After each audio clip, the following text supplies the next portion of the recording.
नमस्ते प्यारे दोस्तों। टारगेट कॉम्पिटिटिव एग्जाम के इस ऑडियो सेशन में मैं आपका स्वागत करता हूं। फाइनेंशियल ईयर 2020 के लिए अलग अलग अंतर्राष्ट्रीय ऑर्गेनाइजेशन ने भारत के इकोनॉमी के बारे में जो अनुमान लगाया है वो हमारे एग्जाम के लिए अनुमान का परसेंटेज कितना है, ये पॉइंट जरूर इम्पोर्टेंट हो सकता है। बस अब हम देखने वाले हैं कि इंटरनेशनल मॉनिटरी फंड ने इंडिया की इकोनॉमिक ग्रोथ का प्रोजेक्शंस जो फाइनेंशियल ईयर 2020 में 9.5 के लिए मेंशंस किया है। IMF का अनुमान फाइनेंशियल ईयर 2020 के लिए 9.5 का है। वहीं पर वर्ल्ड बैंक का अनुमान भारत के लिए 8.3 का है।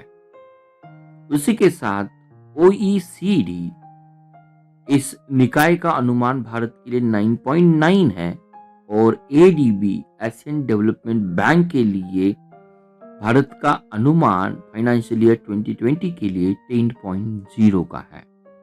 तो इस सुर्खियों में हमने ये देखा इंटरनेशनल मॉनिटरी फंड का वित्तीय वर्ष 2020 के लिए भारत के आर्थिक विकास के अनुमान को उन्होंने 9.5% कर दिया है। उसी के साथ यहाँ बाकी अन्य देशों से भारत का अनुमान कंपैरेटिवली हमें ज्यादा ही मिलता है। इसी सुर्खिया में हमने अलग अलग संस्थाओं का भारत का वित्तीय वर्ष 2020 के लिए क्या अनुमान था, ये भी हमने देखा। नेक्स्ट बात आती है 29 जुलाई अंतर्राष्ट्रीय बाघ दिवस की तहत मनाया जाता है। बाघों का संरक्षण और उनको संरक्षण के लिए समर्थन करने के बारे में जागरूकता बढ़ाना, ये इंटरनेशनल टाइगर डे 29 जुलाई का मेन पर्पस होता है। इस सुर्खियों के पीछे हमें अगर एक क्वेश्चन आता है कि 29 जुलाई इंटरनेशनल टाइगर दिवस हम कब से मनाते हैं, तो 29 जुलाई को हम 2010 से सेंट पीटर्सबर्ग टाइगर समिट से पूरे विश्व में अपनाया है और भारत में बाघों के संरक्षण के लिए 1973 में प्रोजेक्ट टाइगर को लॉन्च किया था। भारत में प्रोजेक्ट टाइगर को कब लॉन्च किया था? 1973 में। 29 जुलाई हम कब से सेलिब्रेट कर रहे हैं इंटरनेशनल टाइगर डे? 2019 का सेंट पीटर्सबर्ग रशिया में स्थित जो सिटीज है, जो टाइगर समिट हुआ था, उसी इस दिन से हम 29 जुलाई को सेलिब्रेट कर रहे हैं। नेक्स्ट सुर्खिया जो न्यूज में थी वो थी नंदू नाटेकर। अगर नंदू नाटेकर इस फील्ड से आते हैं तो ये उनका फील्ड है बैडमिंटन, तो ये स्पोर्ट्स फील्ड से आते हैं। उनकी जो खासियत है फिलहाल न्यूज में इसलिए थे कि नंदू नाटेकर जो भारतीय बैडमिंटन के खिलाड़ी थे, उनका 2021 में निधन हुआ।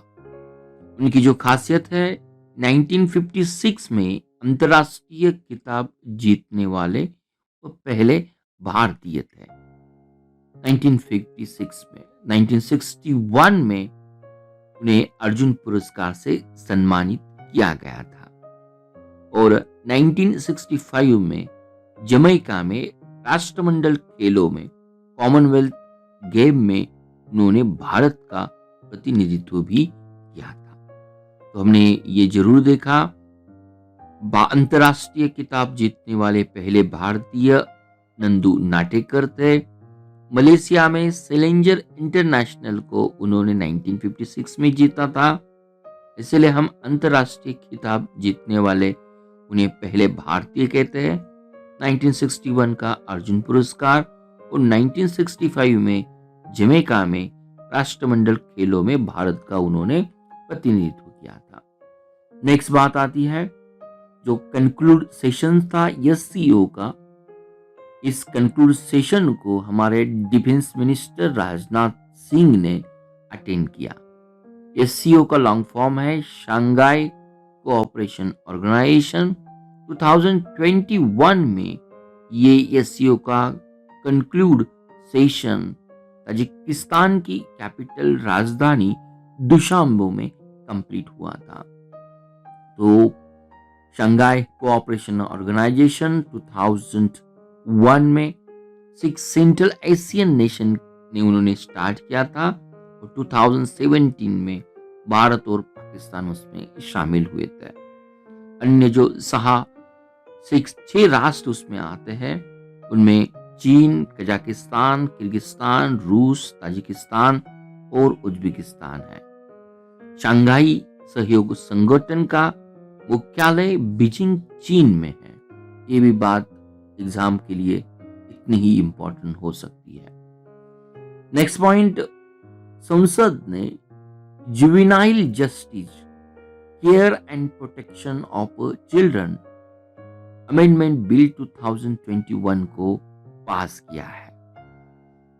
तो किशोर न्याय, juvenile justice, care and protection of children, बच्चों की देखभाल और संरक्षण संशोधन विधेयक 2021। तो ये जो बिल पार्लियामेंट ने पास किया है उसकी खासियत क्या है ये देखना हमारे लिए उतना ही इंपॉर्टेंस होता है। तो इस बिल के अनुसार डिस्ट्रिक्ट मैजिस्ट्रेट के साथ एडिशनल डिस्ट्रिक्ट मैजिस्ट्रेट भी जो डिस्पोजल, मोस्टली जो एडॉप्शन के जो एल्डर्स होते हैं उनका स्पीडी डिस्पोजल और उनमें अकाउंटेबिलिटी इनहेंस करने के लिए वो भी यहाँ पे ऑर्डर इशू कर सकते हैं। जिला मैजिस्ट्रेट के साथ अभी अतिरिक्त जिला मैजिस्ट्रेट को भी गोद लेने की आदेश जारी करने के लिए अधिकृत किया है। ये वन ऑफ द फीचर्स इस बिल का है। नेक्स्ट फीचर्स ये है, जो चाइल्ड केयर इंस्टीट्यूशंस होती है, according to the district magistrate, अगर जिलाधिकारी उनकी सिफारिश करते हैं तो उनका पंजीकरण भी इस बिल के तहत किया जाएगा। चाइल्ड केयर इंस्टीट्यूशन का पंजीकरण जिलाधिकारी की सिफारिशों पर जरूर इस अमेंडमेंट के तहत किया जाएगा। तो ये कुछ विधेयक थे। इस मेन बिल का विधेयक का उद्देश्य असुरक्षित बच्चों की देखभाल और सुरक्षा की जिम्मेदारी जिलाधिकारियों को सौंपना है। तो this thing is most important. और जो भी सीडब्ल्यूसी के मेंबर्स होते हैं उनके एलिजिबिलिटी पैरामीटर्स होते हैं, उनको नियुक्त करने के लिए इसी बिल में उनको मोर डिफाइन किया है। इस बिल का नाम था juvenile justice care and protection of children amendment bill 2021। किशोर न्याय, बच्चों की देखभाल और संरक्षण। डिस्ट्रिक्ट मैजिस्ट्रेट के साथ यहाँ पे एडिशनल डिस्ट्रिक्ट मैजिस्ट्रेट को भी यहाँ हमें चाइल्ड एडॉप्शन का ऑर्डर देने के प्रावधान दिए गए। उसी के साथ यहाँ डिस्ट्रिक्ट मैजिस्ट्रेट सिफारिश करते हैं तो चाइल्ड केयर इंस्टीट्यूशन का पंजीकरण भी किया जाएगा। नेक्स्ट बात आती है विश्व प्रकृति संरक्षण दिवस, वर्ल्ड नेचर प्रोटेक्शन, या हम कंजर्वेशन राइट शब्द रहेगा। विश्व प्रकृति संरक्षण दिवस कब बनाया जाता है?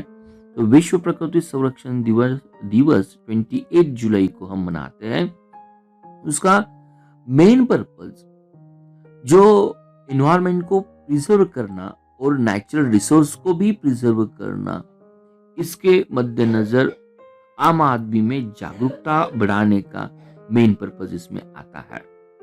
कंजर्वेशन दिवस का मेन फोकस ये होता है एनिमल्स और जो ट्रीज होते हैं जो विलुप्त होने की कगार पे है उनको कंजर्व करना, ये मेन उद्देश्य आता है।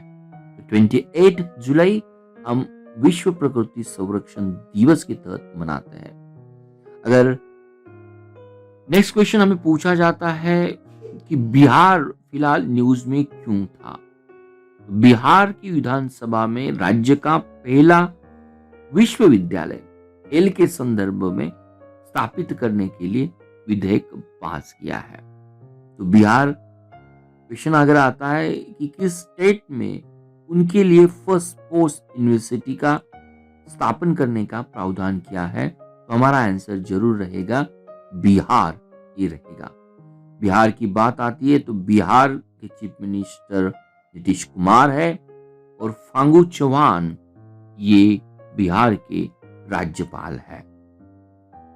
नेक्स्ट स्कीम है मिशन निर्यातक बनो। मिशन निर्यातक बनो एज नेम इटसेल्फ मेंशन निर्यात को बढ़ावा देना है, लेकिन किस स्टेट में उसको इंप्लीमेंट किया है? उस स्टेट का नाम आता है राजस्थान। राजस्थान का उद्योग विभाग और राजस्थान राज्य औद्योगिक विकास और निवेश निगम राज्य की निर्यात को बढ़ाने के लिए मिशन निर्यातक बनो को प्रमोशन स्टार्ट किया है।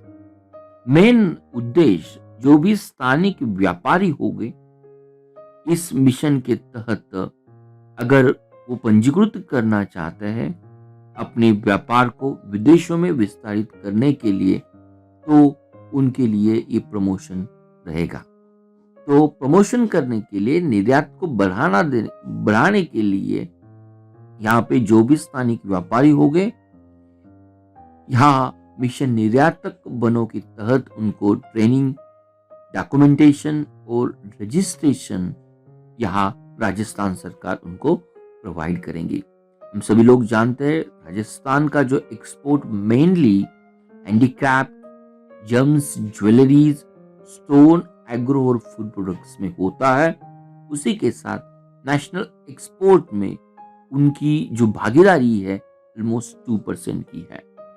एग्जामिनेशंस के लिए इंपॉर्टेंट पॉइंट, किस स्टेट में मिशन निर्यातक बनो का नारा लगाया? तो ये जवाब आता है राजस्थान। और मेन टारगेट कौन है? मेन टारगेट स्थानिक व्यापारी इस मिशन के तहत आते हैं।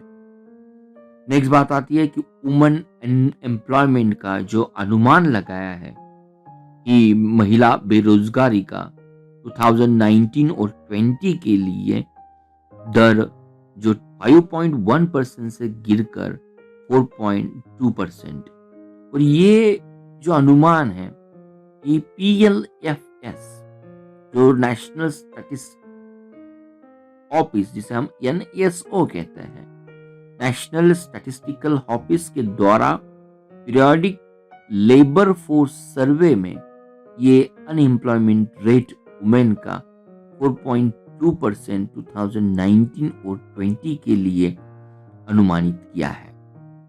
वुमेन एम्प्लॉयमेंट रेट 2019-20 के लिए 4.2% है। ये किसने कंडक्ट किया था? नेशनल स्टैटिस्टिकल ऑफिस ने कंडक्ट किया था। और ये किस रिपोर्ट में मेंशंस किया है? तो इस रिपोर्ट का नाम है PLFS, जिसे हम पीरियोडिक लेबर फोर्स सर्वे कहते हैं। इसी के मद्देनजर अगर हमें क्वेश्चन पूछे जाते हैं कि महिलाओं के रोजगार को प्रस्तावित करने के लिए सरकार ने कुछ योजनाएं या कुछ पहल स्टार्ट किए हैं, तो वी हैव निम्नलिखित योजना। पहली जो योजना आती है प्रधानमंत्री मुद्रा योजना, जिसे हम PMMY कहते हैं। PMMY प्रधानमंत्री मुद्रा योजना। नेक्स्ट स्कीम आती है ABRY। ABRY स्टैंड फॉर आत्मनिर्भर भारत रोजगार योजना। ABRY स्टैंड फॉर द आत्मनिर्भर भारत योजना। मैटरनिटी लीव्स, सरकार ने मातृत्व अवकाश को 12 हफ्ते से बढ़ाकर 26 हफ्ते कर दी। ये तीसरी स्कीम आती है। नेक्स्ट, सरकार महिलाओं के लिए ऊपर की खदानों में काम करने की अनुमति देता है। ऊपर की खदानें means about the ground level महिलाओं के लिए अनुमति दी है। तो ये कुछ महिलाओं के रोजगार को बढ़ाने के लिए कुछ स्कीम थी। हमने PMMY देखा, प्रधानमंत्री मुद्रा योजना देखी।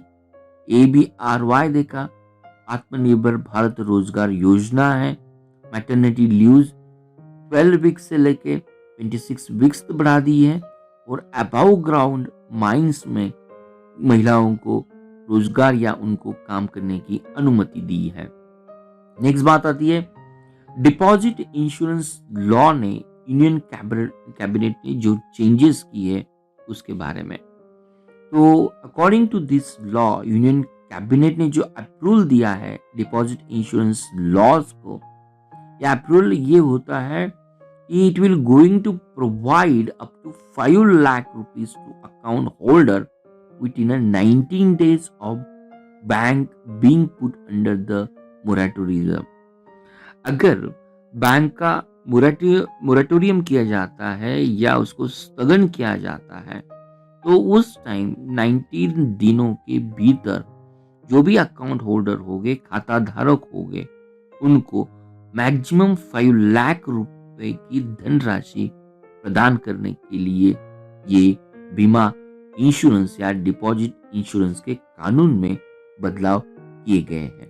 That is one of the most important changes हमें यहीं पे मिलते हैं। तो फॉर दिस पर्पस यहाँ banks has to pay minimum 10 पैसा for every 100 rupees worth of deposit to the DICGC, ये अगर इंश्योरेंस कवर करने के लिए। एट द सेम टाइम्स इस कानून के तहत जो नया बदलाव लाया है, इंस्टेड ऑफ 10 पैसा for 100 rupees deposit insurance, bank has to pay 12 पैसा DICGC को उन्हें प्रावधान करना पड़ेगा। तो DICG ये डिपॉजिट इंश्योरेंस और credit insurance credit guarantee corporation, DICGC deposit insurance credit guarantee corporation, ये RBI की सब्सिडरीज है। 1978 में deposit insurance credit guarantee corporation act 1961 के तहत उसकी स्थापना की गई थी। और ये सभी जो भी पब्लिक सेक्टर बैंक्स हो गए, प्राइवेट बैंक हो गए, लोकल एरिया बैंक्स है, फाइनेंस बैंक है या कोऑपरेटिव बैंक्स है या जो भी Indian branches of foreign bank के हैं, उनके लिए ये कंपलसरी होता है।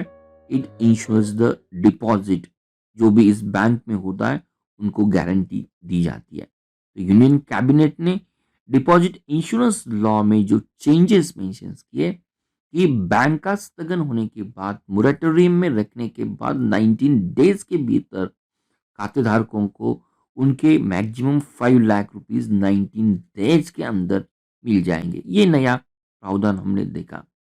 नेक्स्ट बात आती है गोल्डन राइस को प्लांटिंग करने के बारे में।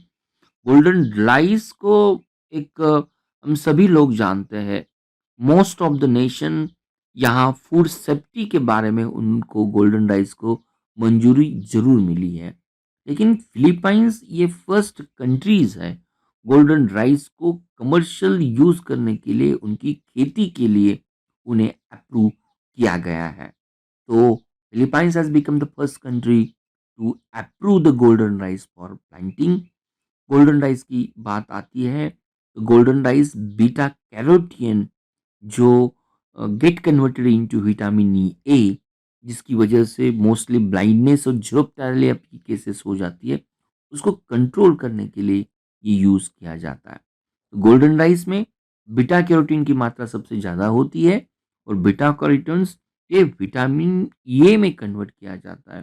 और विटामिन ए की डेफिशिएंसी चिल्ड्रंस में ब्लाइंडनेस के लिए, इम्यून सिस्टम को weakness of immune system at the same time xerophthalmia की कंडीशंस में ये वर्कआउट किया जाता है। तो ये Philippines become the first country to commercial खेती करने के लिए गोल्डन राइस को उन्होंने अप्रूवल दे दिया है। इंटरनेशनल राइस इंस्टीट्यूशन जो फिलीपाइंस में आती है, तो इंटरनेशनल राइस इंस्टीट्यूशन का हेडक्वार्टर मनीला के लॉस बेनोस में इसका हेडक्वार्टर है। तो लास्ट सुर्खिया है यहाँ मोमीजी निशाई के बारे में। तो मोमीजी निशाई ये इसलिए पिक्चर्स में है, ओलंपिक के महिला स्ट्रीट स्केटबोर्डिंग में उन्होंने सिर्फ 13 साल की उम्र में गोल्ड जीता है। तो she is the youngest player in Olympic history to win the gold medal. उनका नाम है मोमीजी निशाय। किस फील्ड में या किस गेम में? तो इस गेम का नाम था महिला स्ट्रीट स्केटबोर्डिंग। महिला स्ट्रीट स्केटबोर्डिंग में मोमीजी निशाय ने ये गोल्ड मेडल को हासिल किया है और ये जापान इस देश का रिप्रेजेंटेशन करती है। तो प्यारे दोस्तों, मुझे पूरी उम्मीद है if you like this video you can appreciate my effort by sharing this video audio with your Thank you for friends watching and Target also. with Professor धन्यवाद। P's Positive Way. We request you to be a voluntary donator to become our Prime and Pride motivator.